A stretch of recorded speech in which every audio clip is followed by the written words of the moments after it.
Bare knuckle boxing, while not typically known, has had a significant impact on sports history. Many of us have maybe thought, how did such a brutal sport as boxing come to be as we know it today?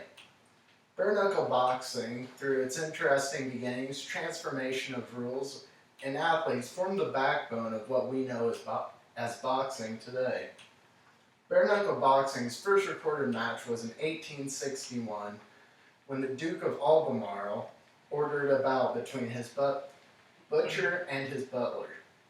This event was first published in the London Protestant Mercury. Popularity quickly grew after the sport's altering event.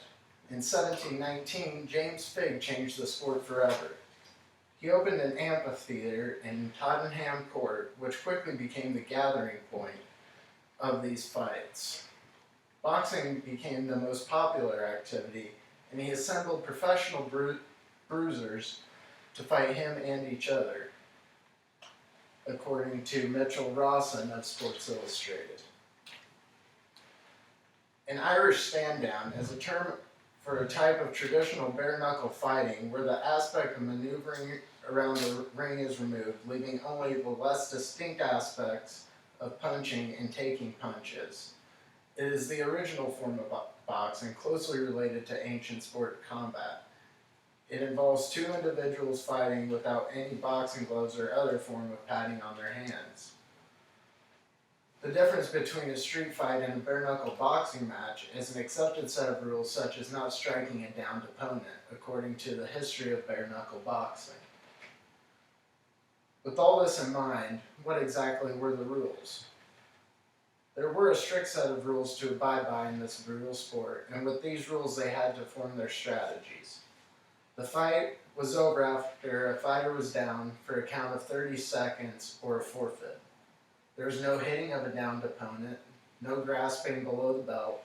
Rounds would last anywhere from a few seconds to a half hour, allowing a 30-second break between rounds. With no gloves to protect their hands, bare-knuckle boxers had to be far more precise with their punches. Gloves just didn't protect your fists in a fight, they also provide a welcome cushion between your face and opponent's fists. Again, no gloves means no protections for the hands. So this was how bare-knuckle boxing began to end its set of rules. But who exactly dominated the sport? Bare-knuckle boxing, in its lengthy history, had many champions and icons. Bill Black Terror Richmond was born a slave, and after gaining his freedom, he moved to England. He worked his way up in the ranks in Britain's underground boxing, and he reigned as champ for many years until Tom Cribb defeated him after a brutal 60 rounds. He retired at age 52 with a record of 17-2. Tom, the Black Diamond Cribb, gained much of his strength and work ethic while working on the docks in London as a member of the Navy. A big boxer at the time, at 5'10", 200 pounds, he is said to have punched bark off of trees to strengthen his hands. Being a clean fighter, he earned respect from those around him. He gained the title in 1808 until he voluntarily retired in 1822 with a 15-1 record. John L. Sullivan, aka the Strong Boy, was another big face in bare-knuckle boxing. He is credited with being the link between bare-knuckle boxing and boxing as we know and love today. One of the first American sports idols, it is legend that he won over 500 matches, but many were not official since bare-knuckle boxing was quickly being frowned upon.